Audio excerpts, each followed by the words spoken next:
In this video, I'm going to go through 5 things that need to go, or at the very least, be improved in Battlefield 1. Make sure you leave your opinion in the comments down below, letting me know whether you agree or disagree with me. Of course, you can leave a like or dislike on the video too.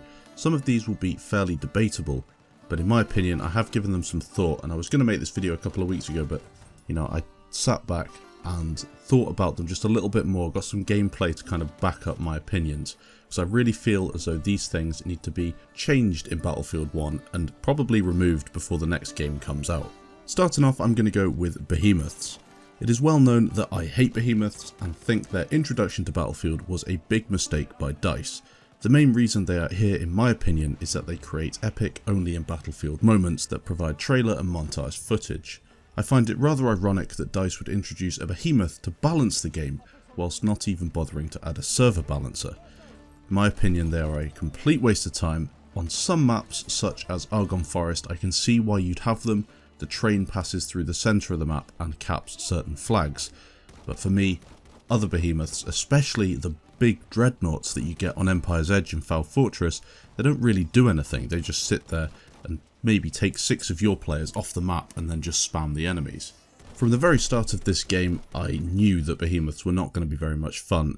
Operations is essentially ruined for me because of the Behemoths. I know you can destroy them fairly fast, especially the airships. They can be taken down really easily, but for me, they're just not necessary in the game. A better way to do this, if we're talking about balancing a game and they're not going to introduce a server balancer, would be to have a airdrop system. So if your team's losing on Conquest, you're all capped, what the game will do is provide you with a plane that flies over the top of the map, or maybe a spawn point at the back of the map, so you can drop in and take flags while you are losing, instead of having a Behemoth that comes in and, to be honest, most of the time does nothing at all.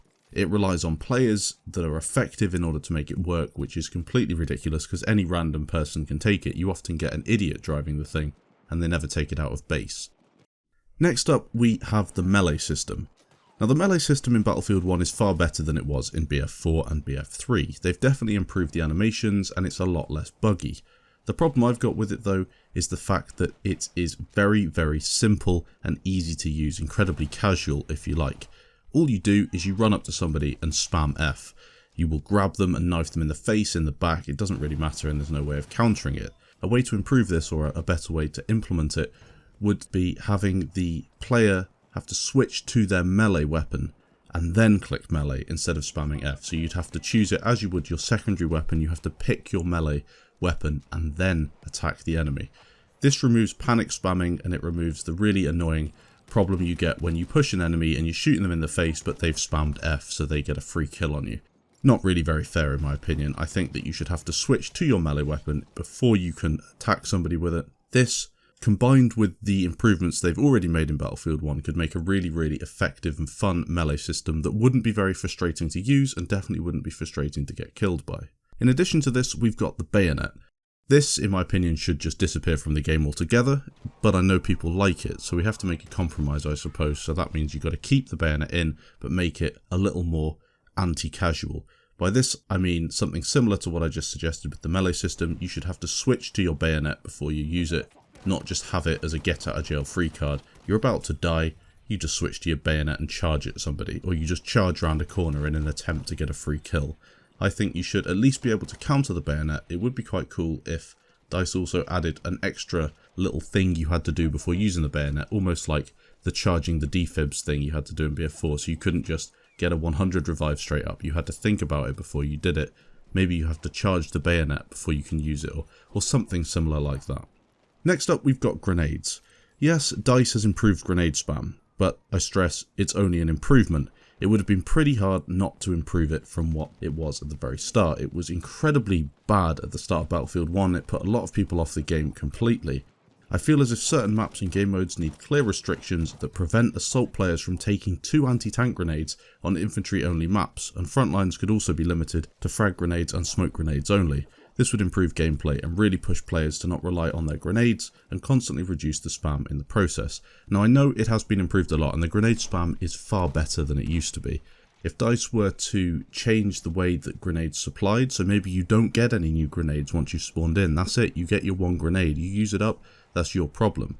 maybe you should have to sit on an ammo box for a longer amount of time to get your grenade back. And I know people are going to be against this, they're going to say the system we've got at the minute is pretty nice because I get my nade back after a certain amount of time. I kind of understand that with ammunition for a weapon, but for grenades, I don't see them as something that should be getting you a lot of kills. In BF1, the amount of kills you get with grenades is so much higher than in BF4 and BF3, and I really don't like that way of playing in Battlefield. I feel as if grenades should be more tactical. You should have them for smoke, you should have them even for gas to block line of sight with things. Maybe incendiaries more to block corners off from people pushing. I feel as if DICE could really implement this more in the next Battlefield, and possibly even in the current Battlefield, and prevent these random grenade spam moments where you're running down a corridor, maybe in Fort de Vaux, and suddenly 5 anti-tank grenades land at your feet. That should never ever be happening in a Battlefield game, and that's why I think that grenade spam still needs to be fixed. Finally, I want to talk about the skill spam weapons, like the Hellriegel and the Parabellum, and in addition to that, the sweet spot mechanics for the sniper rifles. I think that these really need to be taken into account when looking at an update for Battlefield and maybe an update for the new game. They are going to introduce a TTK switch, so a time to kill change for the game, and this might affect a lot of weapons and it could improve them. But for me, right now, I feel as if there are some weapons that are designed to help out the lower skill players. You see this a lot on console. People tend to take the Hellriegel as their go-to weapon all the time. And when you spend all this time on weapon balance and new gun mechanics and all this awesome stuff that they did for BF1, and then you introduce a gun like a Hellriegel, it kind of throws it all out the window. And that's why you see so many people taking the Hellriegel. You've also got weapons like the Model 10A Hunter, which are just so much better than all the other shotguns. By quite a distance, everybody takes them. And you can see this in the weapon statistics if you go onto Battlefield Tracker and check that out. It's very obvious what the best guns are in terms of the easy ones to use, the ones that are easy to get kills with.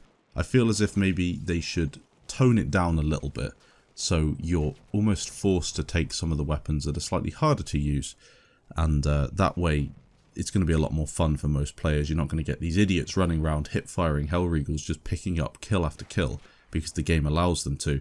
They would actually have to improve themselves and aim a little bit more and improve their skill in order to get more kills with their weapons. Let me know what you think of this down in the comments. I hear a lot of hate towards the Hellriegel and I'm really interested to know your opinion on why. Is it because you think it's too easy to use, or is it just a weapon that you really don't enjoy getting killed by? I'm not really too sure what a lot of your opinions are on it, so let me know down in the comments.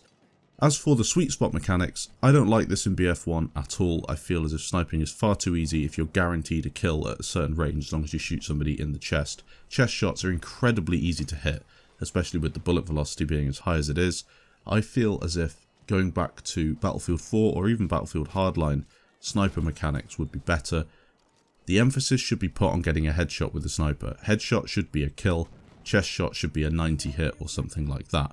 I feel as if this is a far better way to go about it. The skilled players will still be really effective because they get headshots.